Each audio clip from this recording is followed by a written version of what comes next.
Boa noite e bem-vindos ao Pensamento Crítico desta semana. No programa de hoje vamos debater as possíveis soluções para o problema económico derivado da pandemia de Covid-19. Para isso vou contar na primeira parte com a participação dos economistas Vera Gouveia Barros e Fernando Alexandre. Depois do intervalo iremos abordar as consequências da pandemia e do isolamento na saúde mental dos portugueses, no curto, médio e longo prazo. Serão meus convidados Fernanda Barata, psicoterapeuta, e Rui Brites, sociólogo. Bem-vindos à segunda parte do programa. Vamos falar então das consequências ao nível da saúde mental dos portugueses desta quarentena. Fernanda, psicoterapeuta, existem alguns estudos que já avaliaram os possíveis efeitos secundários, nomeadamente ao nível de traumas e de constrangimentos futuros. O que é que um confinamento desta natureza e de um período prolongado, pelo menos mais um mês, poderá trazer na saúde mental dos portugueses? Muito bom dia, Marco. Bom dia, Rui. Muito obrigada pelo convite. Antes de mais, relativamente aos estudos, existem poucos estudos sobre esta matéria, porque esta é uma situação sobre a qual nós nunca tínhamos passado antes. Existem estudos feitos após a Segunda Guerra Mundial e existem também alguns estudos feitos com pessoas que estão em confinamento durante muito tempo, nomeadamente os astronautas. Tirando isso, não existem muito mais estudos. Este confinamento social é um confinamento que pode levar a um colapso social se isto não for bem organizado e bem trabalhado, porque para além das questões económicas e das questões da saúde, há também as questões sociais que são extremamente importantes e nós sabemos que um confinamento social muito prolongado pode levar a este colapso e com consequências gravosas para a nossa sociedade. Creio que esta era a questão que me estava a colocar. Portanto, estamos num ponto de partida praticamente do zero, não é? E outra questão, recorde-me? A questão é as consequências, ou seja, a médio e longo prazo, pode haver a questão de traumas, inclusive, e eu já hoje sinto de algum feedback das pessoas que existe, as pessoas já estão a ficar incomodadas e estamos aqui há pouco tempo. Certo. Como é que nós podemos, e como é que o governo, eventualmente as autoridades, podem melhorar aqui este apoio? Porque para já ainda só está a falar muito em termos económicos, mas existe a questão da saúde também.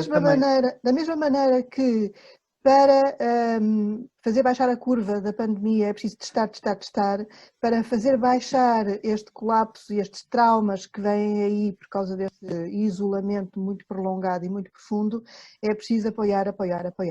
E penso que neste momento estamos um bocadinho ainda à deriva sobre este tipo de apoio que ainda não está a ser bem concretizado, bem trabalhado, não há uma oferta transversal para a sociedade. Temos uma sociedade muito pouco homogénea, ou seja, temos muitas pessoas muito idosas e depois temos algumas outras pessoas que lidam mais ou menos bem com as tecnologias, essas estão mais ou menos salvaguardadas porque ainda vão tendo algum convívio social, tecnologicamente falando, mas depois há muitas famílias que não têm volta a dar com este assunto. Portanto, apoiar é o mais importante, porque a questão que aqui se coloca é que muitas pessoas neste momento estão a fazer lutos.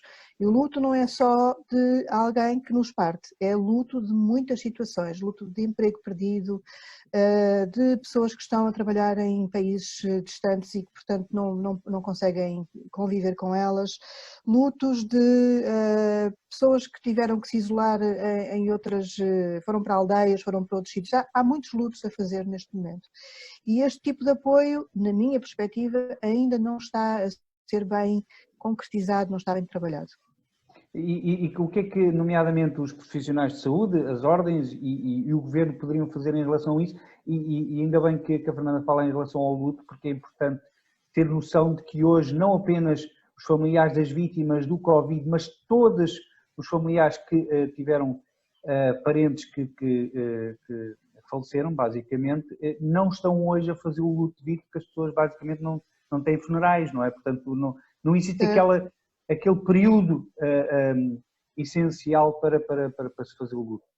Certo, o contacto com a morte daqueles que nos eram queridos é muito importante para se iniciar um luto.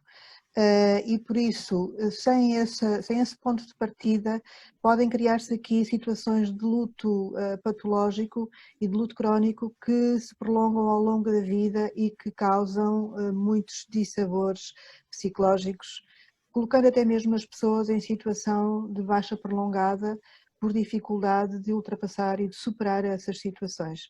Na minha perspectiva, eu penso que deveria haver plataformas tecnologicamente apropriadas para trabalhar estas situações psicológicas. E quando as pessoas não têm acesso a essas plataformas, ajudar as pessoas, mesmo até através da televisão e através de mensagens, como hoje até recebi uma mensagem da DGS, falando sobre o confinamento durante o período da Páscoa, mensagens de apoio, mensagens de solidariedade, mensagens de, numa palavra, nós estamos aqui, se precisar de ajuda, contacte esta pessoa, aquela organização, outra organização. Isso devia ser instituído na minha perspectiva. Fica a ideia, Fernanda. Rui, vamos passar para ti. Nós que estávamos habituados a uma economia da felicidade, como tu geralmente falas, que estava baseada basicamente, ou muito, no consumo, nesta fase o consumo é muito restritivo e obviamente que nós também perdemos, embora sejam falsos, mas perdemos esse escape, não é? Como é que tu vês a sociedade a reagir e eventualmente também as consequências que pode ter a curto, médio e prazo? Bem, isso é um problema. Eu apetece-me começar a minha intervenção dizendo: volta Keynes, estás perdoado, não é? A questão da felicidade e do consumo é uma felicidade paradoxal, porque, como Lipovetsky, que escreveu um livro que se chama mesmo Felicidade Paradoxal, mostrava isso, não é? A sociedade do hiperconsumo busca prazer no consumo. A felicidade não é prazer, a felicidade também contempla o prazer, mas é muito mais que isso. Portanto, a questão da privação do consumo, em algumas pessoas, por exemplo, que são consumistas, etc., vai com certeza trazer consequências que a Fernanda avalia muito melhor que eu, que é consequências parecidas com a falta de consumo de droga de um drogado, por exemplo, em que as pessoas são adictas no consumo, mas isso não são os cidadãos normais. Os cidadãos normais, eu diria mesmo os portugueses, infelizmente não têm muito poder de compra para consumir muito, consome-se pouco.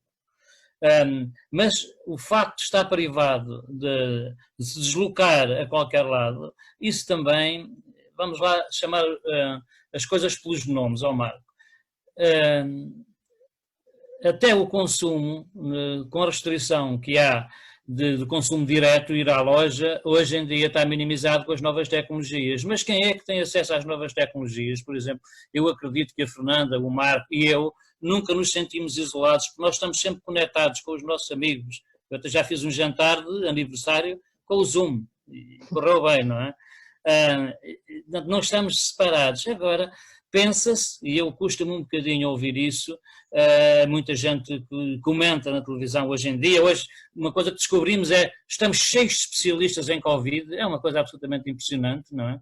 Como é que as pessoas conseguem comentar tanto sobre uma coisa que desconhecem, e o que falam e quando comentam é que se toda a gente tivesse os mesmos recursos, tivesse internet em casa, tivesse acesso a um computador, a um tablet. Nós hoje estamos aquilo que se chama os múltiplos ecrãs, ligados ao mundo por múltiplos ecrãs. Eu estou neste computador, tenho outro na sala, tenho um telemóvel, tenho um tablet, nunca estou isolado e vou comunicando, aliás, e trabalhando. Possivelmente a Fernanda acontece o mesmo e o Marco está a trabalhar agora, Marco.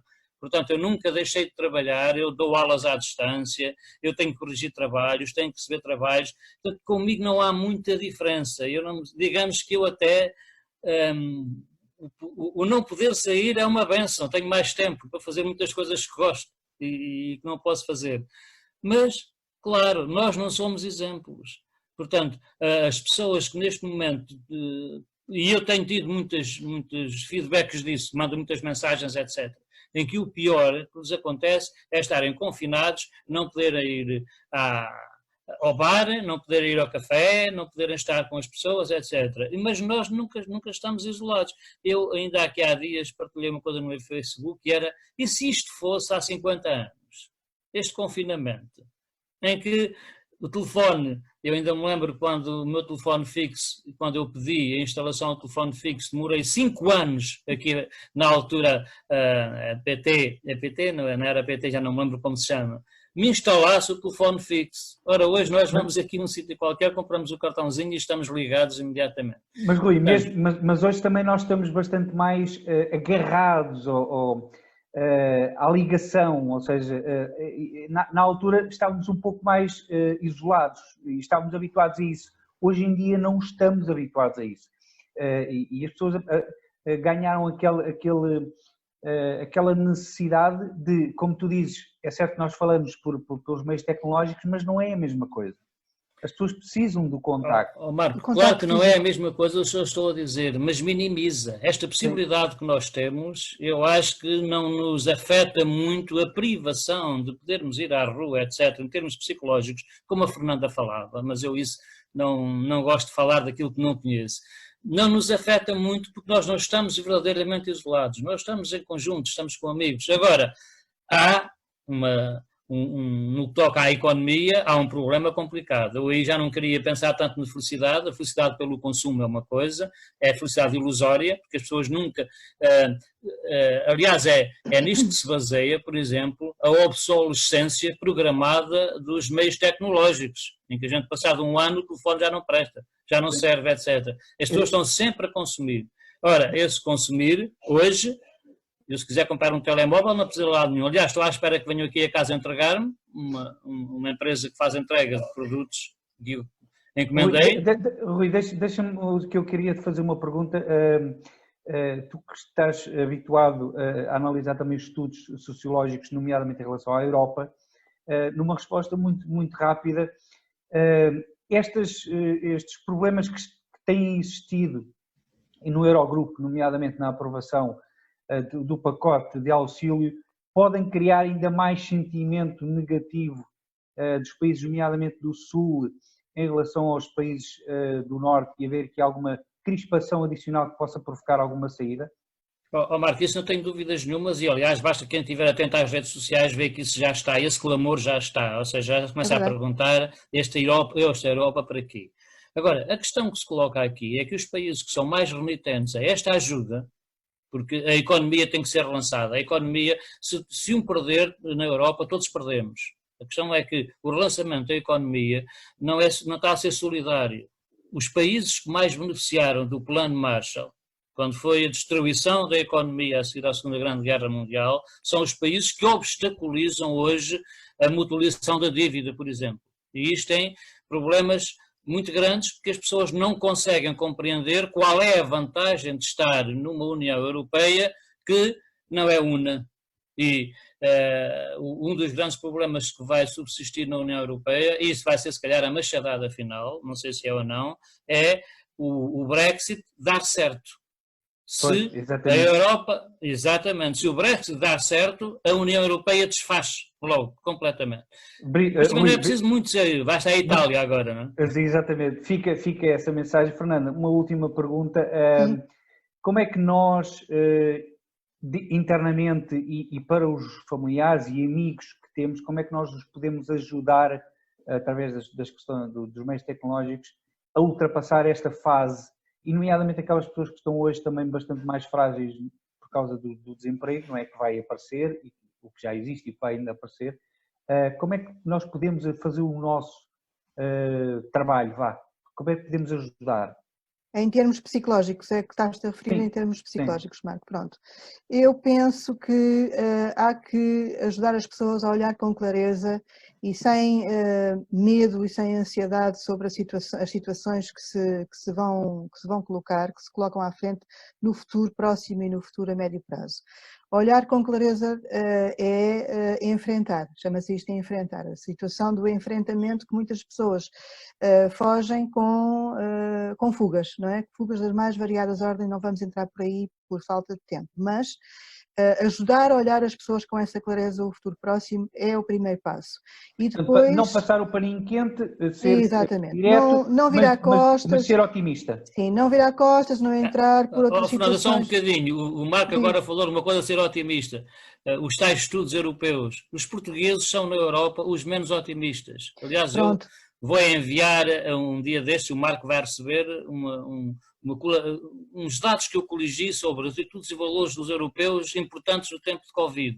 Certo. E que se nota precisamente isso. É que nós não somos otimistas. E a Fernanda agora está a dizer que sem otimismo as consequências psicológicas vão ser muito graves. É porque se nós não olharmos com clareza para as situações, estamos a partir de falsas premissas, e ajudar uma pessoa com problemas psicológicos, ansiedade, pânico, etc., depressão, profundas tristezas e por aí, sem as verdadeiras premissas, não estamos a ajudar, estamos a trabalhar na escuridão.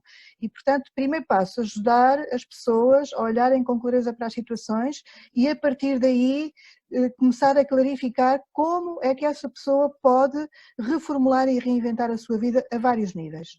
Portanto, Fernanda, a questão, e para terminar, a comunicação é extremamente importante. Extremamente importante. Mas como o Rui dizia, há muitas pessoas com dificuldades de comunicação neste momento, nomeadamente as pessoas mais idosas, não é? Portanto, mas existe sempre o telefone. E eu penso que muitas pessoas têm telefone. Portanto, ainda esta semana uma senhora com 70 e muitos anos me telefonou e me disse: fala um bocadinho comigo porque eu estou muito só, preciso de ajuda. E eu falei claramente, estivemos meia hora ao telefone. Isso é algo que por vezes nós nos esquecemos, que basta um minuto de conversa para fazer um mundo de diferença. Exatamente. Mas, Marco e Fernanda, eu há bocadinho acabei de ver uma daquelas tiras de banda desenhada, que era alguém deitado na cadeira do psicólogo, do psiquiatra, e ele pergunta: você piorou, mas o que é que você fez? Vi as notícias. Pronto. Este é também o problema. Muitas pessoas idosas estão sempre em frente à televisão a ver as notícias. Fica a mensagem. Fernanda, Rui, muito obrigado pela vossa participação. Obrigada. Muito obrigado.